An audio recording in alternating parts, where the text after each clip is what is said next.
If you've been waiting for the perfect time to take that dream trip to Italy, I've got news for you. It doesn't exist. There are so many factors out of our control: global events, health issues, family challenges. Things change, life throws surprises, and if Italy is calling you, the time to start planning is now.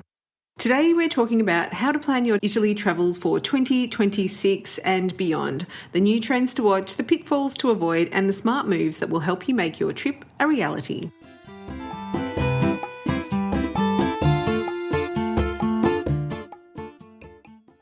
Dreaming of arriving in Italy, strolling into a gelateria and ordering your gelato with confidence? If you've been learning Italian with language apps but still can't string a sentence together, it might be time to try another approach. My friend Michelle from Intrepid Italian offers a practical way to learn travel-ready Italian. Thanks to her unique 80-20 method, Michelle teaches you exactly what you need to know to connect with locals and have more authentic travel experiences. There's no getting bogged down in awkward phrases and unnecessary grammar. As an adult learner herself with Italian heritage, Michelle really knows how to bridge the gap between English and Italian.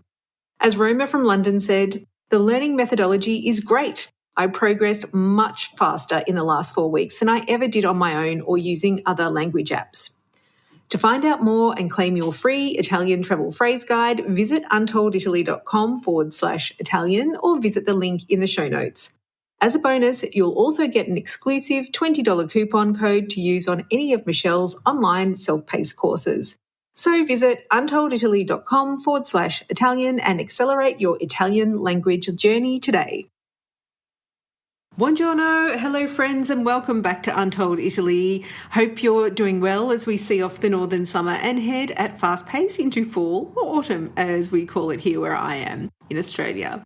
If you're travelling to Italy soon, well done to you. September and October are glorious months to explore Italy. You're going to have an absolute blast.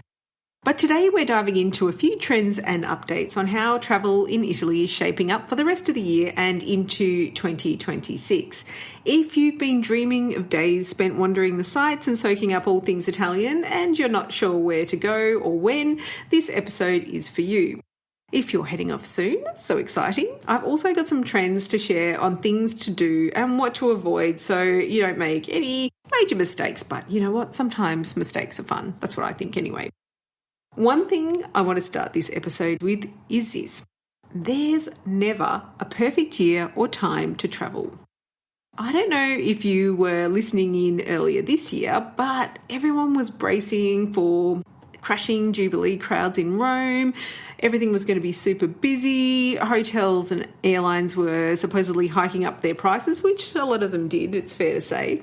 And the media warned of chaos. Not just the media, actually, the Italian Tourist Board, and who knows why they would do that. It just doesn't make sense to me. That was because of the Jubilee that was coming up and that has been continuing for the whole of this year. But then something happened that nobody really predicted, and the Pope became very seriously ill and he passed away. So things really shifted overnight, and what was supposed to be one of the busiest travel years in decades played out somewhat differently. Yes, Rome has been really busy this year, but you know what? It's always busy. And as predicted right here, the types of travellers visiting the Eternal City were very different to most of you, the pilgrim travellers. If you've been listening along to this for a while, this podcast, the pilgrims are very different types of travellers, and they flock to the religious sites and stay in dormitories and maybe not in hotels or bed and breakfasts like most of the listeners of this podcast will. So Rome this year has essentially been the same as it has for many, many years, apart from the COVID years. And that means it's busy. Rome is always busy. Another thing that has not changed is that, let's just say, summer this year has been another super hot one in Italy, and it's probably been best spent at the beach or in the mountains if you were able to do that. July and August and even June when I was there are really, really very hot, and now some people do love the heat. I do not. And if you're like me and you're travelling in the hotter months, then you need to be aware and make, your plans accordingly. I think the reality is now these really hot summers are setting in, and Unfortunately, that means if you need to travel during those times, you're really going to have to dig deep and make sure that you're looking after yourself and your health. And one of the best tips that I learned this year was from my Pilates coach, Ingrid, thank you. And she mentioned that a really good idea is to get some electrolytes into you during the day. And I did an interview earlier this week talking to someone who spends a lot of time in Italy, and she said, yes, she does that too. And you can get those electrolytes. They come in a little sachet that you can get at the chemist or the pharmacy. So if you're traveling when it's hot, remember that tip. So those things were a constant. You know, Rome's always busy and the summers are hot, so we know that. But one thing that has happened in 2025 is something that really probably wasn't expected, and it doesn't affect everyone, but it does impact American travellers. And it's not something you can plan for, and it's completely out of your control. But the US dollar has taken a big hit against the euro, which has meant the prices in euro for Americans are now 11 to 12% higher. So for all my Australian listeners and others joining us from places with, let's just say, more volatile currencies, this is 100% business as usual and we're used to it, but it can come as a shock if you're on a tight budget or you're not used to being subject to these very strong currency fluctuations. So what's the lesson here? Well, the lesson is that life is unpredictable and we can't change certain things like what's happening with the Pope or what's happening with currency exchanges. And if Italy is on your mind and in your heart, please don't wait for some magical better year or better time to go, because the best time to go is when you can. So if you're thinking about going in 2026 next year, seriously don't wait. There's always going to be reasons not to go. But I can assure you that your time in Italy will invigorate you with fresh perspectives and keep you positive and upbeat about life in a world that feels quite tumultuous right now. And Italian culture is so very different to most of our English-speaking countries. I really feel very different when I'm there, and that's because there's less of a focus on growth and productivity and more of a focus on enjoying life as it is in the moment. And this is the perfect antidote for a frantic and busy life where everything is a little bit stressful. Italians just have this, they say piano, piano, which is slow down. Let's go a little slower. And I love that, and it's not my usual mode of operating, I have to say. I'm more of a let's go type of person. But when I'm there, I really appreciate those moments where you're really forced to slow down and enjoy everything that's going on around you. So thank you to Italy for that. It's really been a big part of my life. Now, in this episode, we're going to explore some of the new trends shaping travel in Italy in 2026, the pitfalls to avoid, and the best practices that can make your trip smoother. I'm also going to share a bit about how social media and AI tools are changing the way people plan trips, and why we here at Untold Italy are shifting where we share some of our content, and how you can get some help from us if planning feels overwhelming or you'd like a little sanity check on your itinerary. So what's going to be different in 2026? A few big themes are emerging, actually, and some of them I'm really excited about. So the first one is that there's definitely a shift to travelling in the regions outside the major tourist zones. Hooray, hooray, I'm so excited. And I like to think that we've played a small part in that. Travellers are branching out beyond Rome, Florence, Venice, the Amalfi Coast and Tuscany, and we're seeing such a growing interest in Umbria, Piedmont, Emilia-Romagna and Puglia in particular. Is it the food, the fresh country air, the local festivals, or the beautiful scenery? It's probably all of the above, but it's so great to see this shift because not only does it reduce pressure on the bigger cities, but, and perhaps I'm preaching to the choir here, you are really going to have quite a different, more intimate and localised experience when you head outside of the traditional tourist zones. It's really very special, and I'm really glad that this trend is emerging.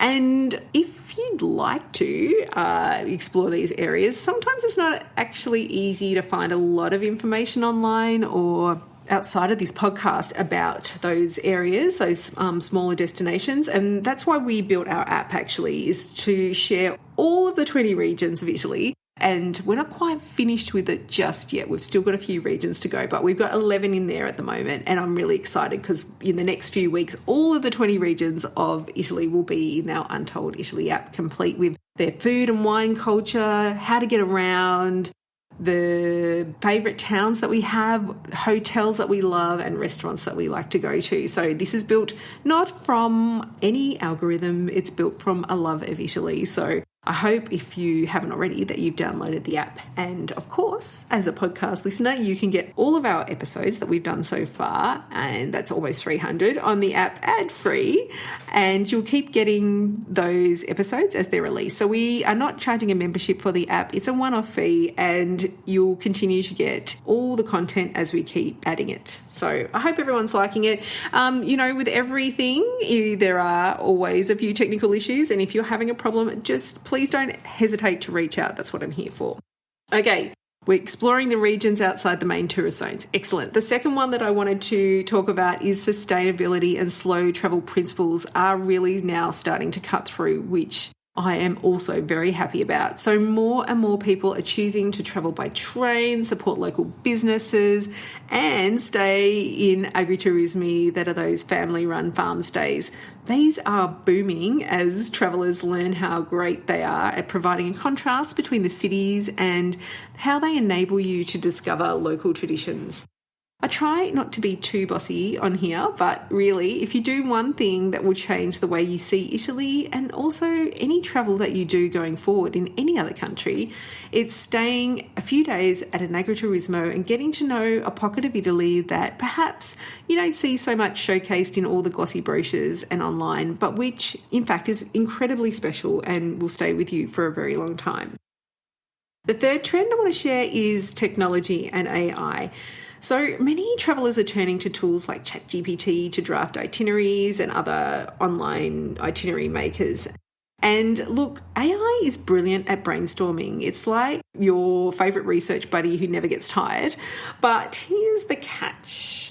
It's got a few problems with logistics in particular, and so it doesn't know that some of the museums aren't open on a Monday, or that, the perfect trattoria that you found on the beach has either shut down or they're not open at certain times of the year, or a lot of them shut down in August, in fact, and in January if you're travelling then. So there's some challenges with AI. And look, I am a technological person. I love new innovations. And if you've been following along for a while, you'll have noticed that. But I don't know about you, but unless you get your prompts really tight, AI just keeps spewing information and more information with very little context. And so, frankly, I found it pretty useless on logistics because a lot of transport information can't be easily scraped and it changes a lot. And the reason it can't be scraped is because the Italian transport people, they're barely on the internet, which, again, let's go back to piano. I kind of love this sometimes. But they will sometimes publish key routes, their schedules for that on a PDF. And they might publish it halfway through the season, which I think is hilarious, but good on them. But you can't then, if you're an algorithm, you can't scrape that. So therein lies the problem. Now, if you're learning Italian like me, you'll know that it's also quite easy to misinterpret prepositions. So things can get lost in translation more often than you think. Be aware when you're using those tools. I think it's a great place to do research. I do it myself. But when you're trying to pull everything together, it can be really, really tricky. And we've actually had quite a few clients come to us after building an AI-generated plan because they started to delve into it and were getting frustrated about how to get it to work logistically, like the train schedules that didn't exist, opening hours, and how to map things together so that you can really do the things that you want to do. And they were really going in circles trying to figure it all out. So that's where human expertise really matters. And if you need help, make sure to engage someone who knows Italy really well. So you might have a really good friend that's well-travelled and spent a lot of time in Italy. Or, of course, we've got our trip consultants, all of us who are a little bit obsessed with travelling in Italy. We know the quirks and the realities of what's happening on the ground, and so do reach out if you're stuck. We love hearing all your dreams for your trip and helping you pull those ideas together and sorting out the logistics and adding a little extras that make the trips really special. But, sometimes we've all got a friend that has these skills as well, but make sure you buy them lunch, at least. It's a lot of work doing trip planning, so definitely buy someone lunch if they're going to help you with that.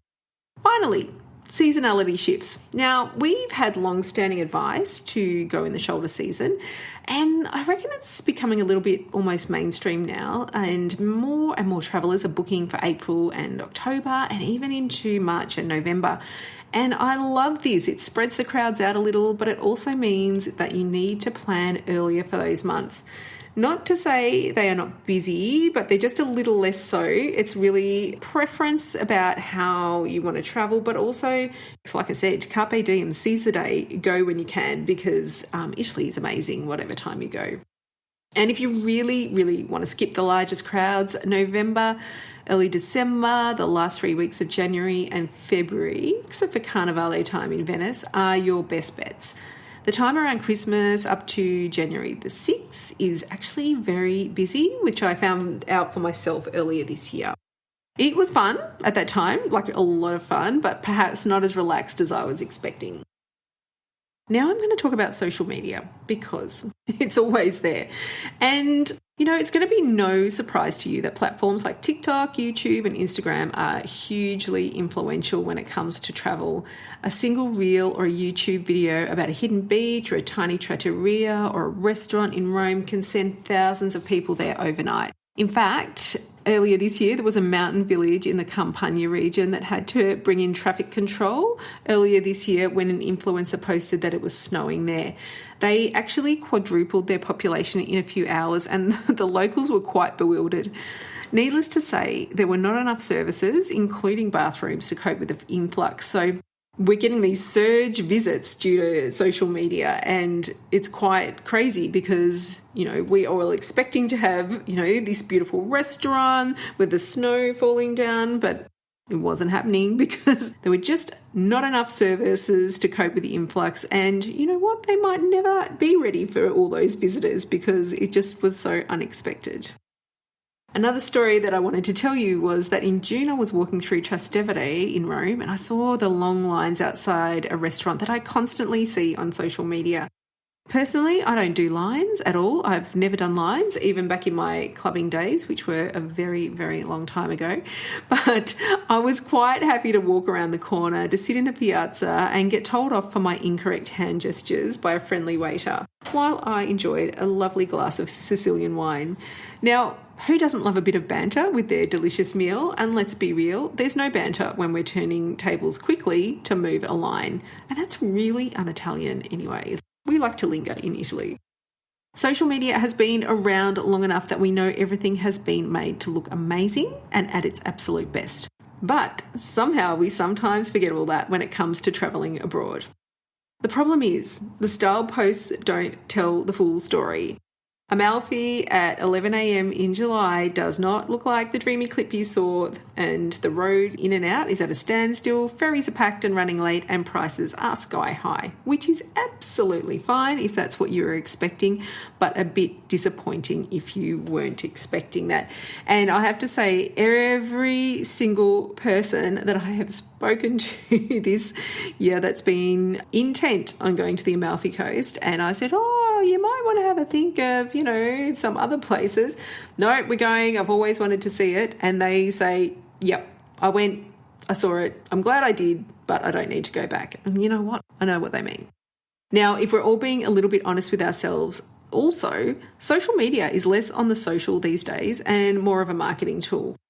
I can't remember the last time that I shared something personal on any of the major social media platforms, even on my personal accounts. I'm definitely a lurker, and I know many of you are too, and there's nothing wrong with that. But it does mean that social media is no longer that place where we're seeing snippets of everyday life and experiences.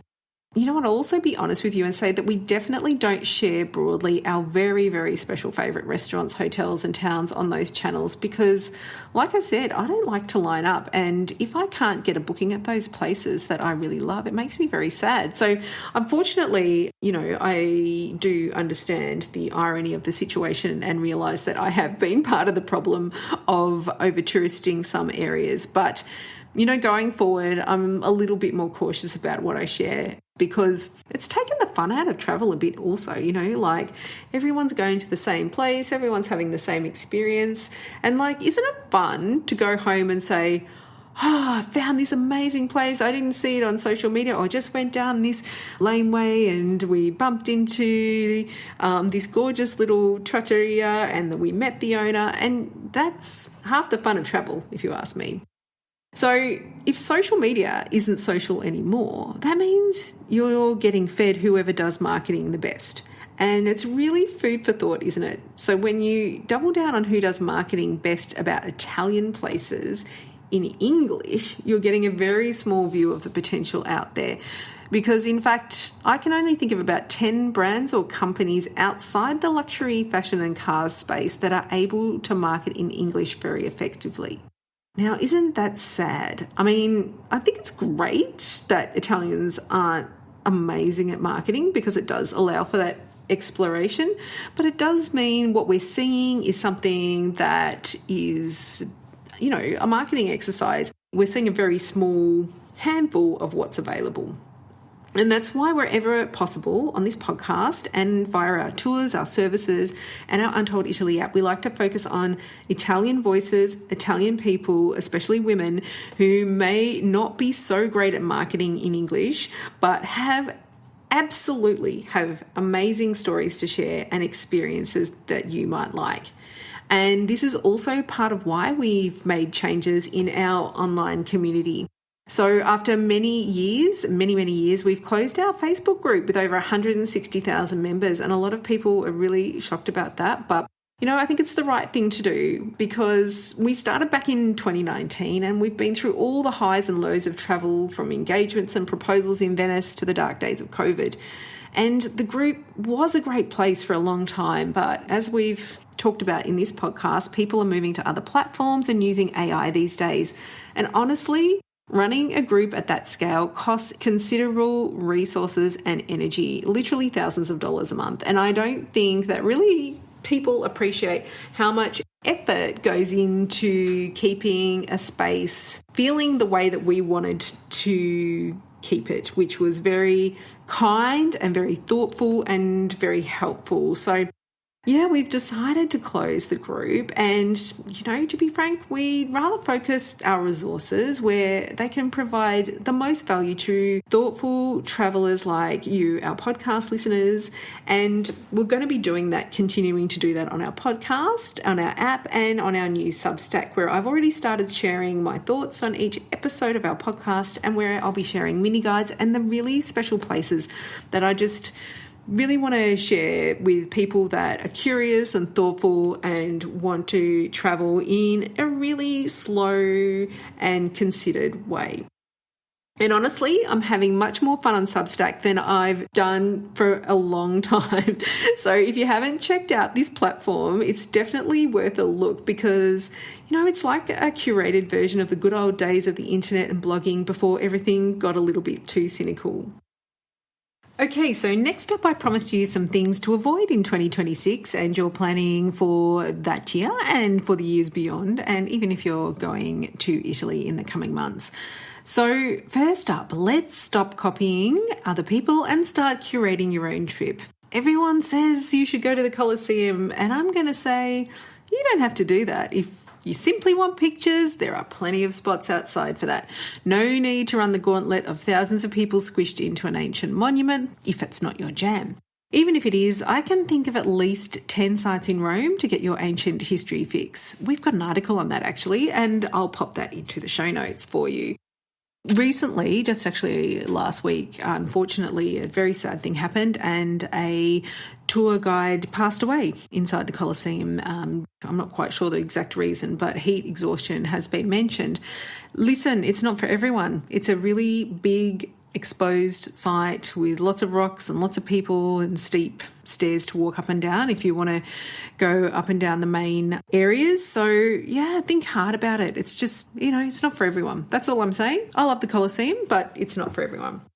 The second thing I want to say is that in terms of avoiding things is that you should avoid really visiting the tourism hotspots in peak times and seasons. So A great example is Venice during the peak months, and actually they're putting in a tourist tax there that is to discourage people going on a day trip to Venice.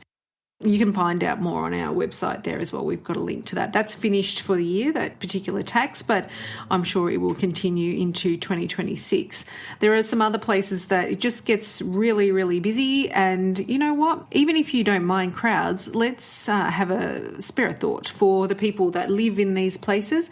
The Cinque Terre, for example, is a series of very, very small towns with, I think they've got about 5,000 to 10,000 people living in them. And when hundreds of thousands of people descend on those villages in peak season, it really has a big impact. And as much as everyone's there to appreciate them, it's maybe, causing structural damage and all sorts of impact that I think we can all have a little bit of a think about how we can approach those a little bit more sensitively. And one idea that I have for you is, if you are thinking of going on a day trip to Cinque Terre, as an example, really do have a think about staying overnight, because it's when it's most magical, in fact. So, yeah, that's a little tip for you. If any of the places like the Amalfi Coast or any of the main tourist areas are on your dream list, yes, you should go, absolutely. But, plan carefully and book early and try and stay overnight, stay a few nights, and keep your expectations open and understand that they're popular places for a reason, and that they will be busy, and you may not get that intimate experience that you would get if you went maybe a few towns along the railway up in Liguria, which I highly recommend.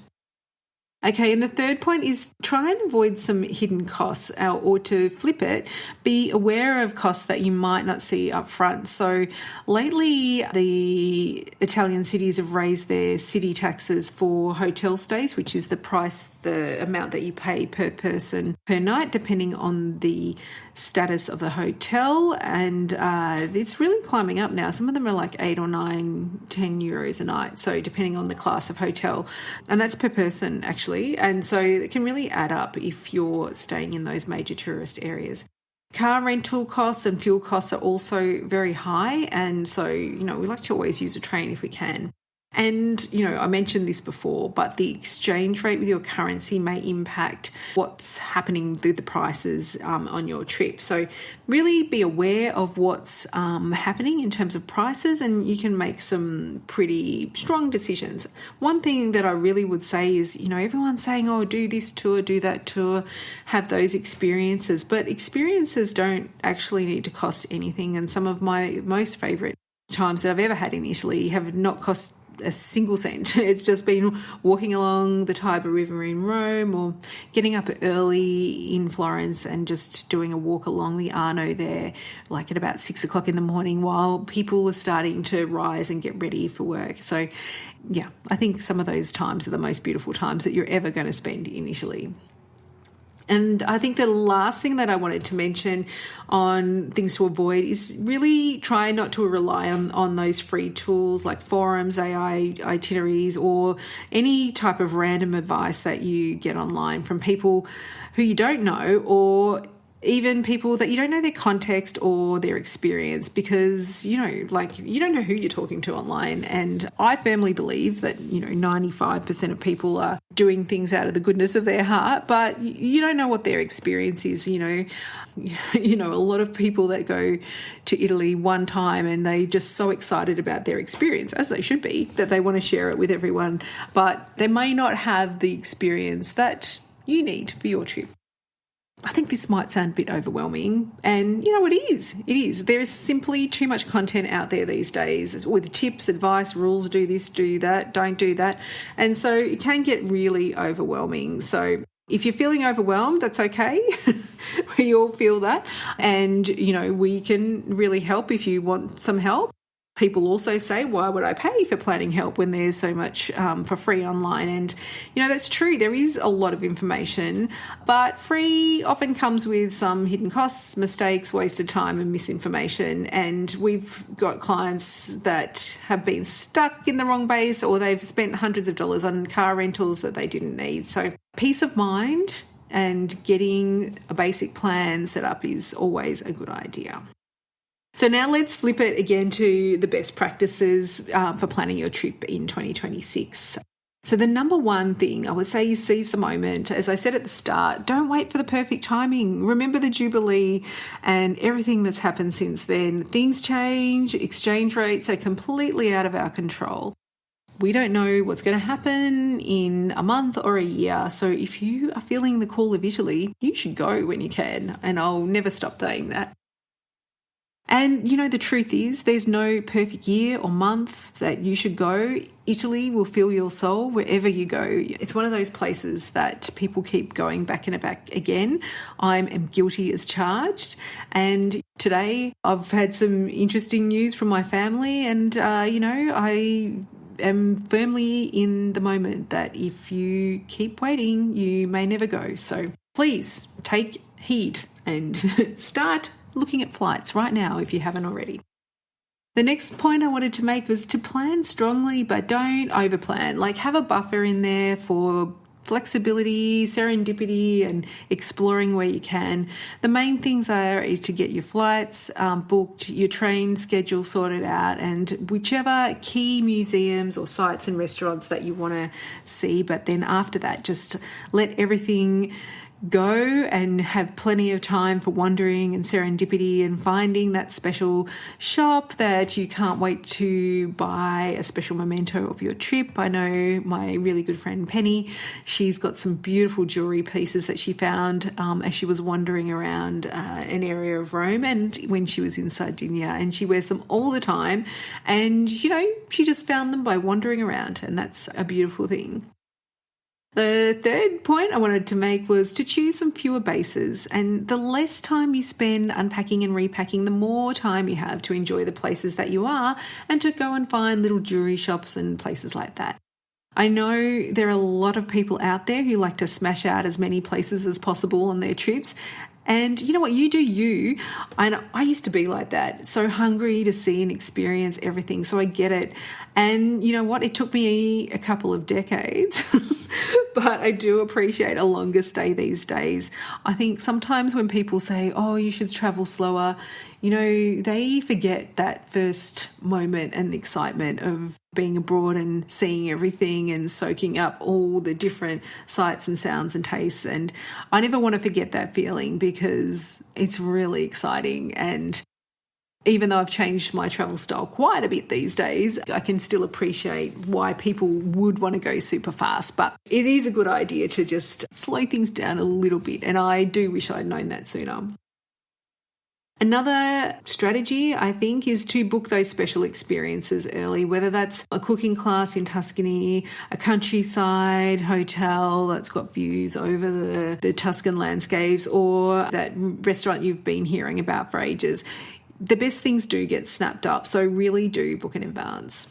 And the last one that I wanted to mention is plan your own way and in your style, but double check your sources. There are so many itinerary ideas on AI, social media and YouTube, and they're created by people who are so full of excitement and the thrill of travel, but they might be experiencing places for the first time and through a particular lens.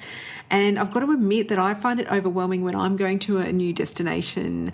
And these days, I'm really not afraid to get help. And this is exactly what I did when we went to Japan a couple of years ago. And I got some help from a local trip planning service who explained why buying a rail pass was not ideal. It actually saved us hundreds of dollars because we could easily do the trip much cheaper if we just bought point-to-point tickets.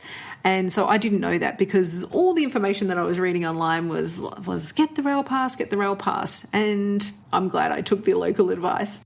And even if I'm going to a new area of Italy, I ask for help because I don't know the transport systems, the places that are great to go to and that are not great at marketing in English.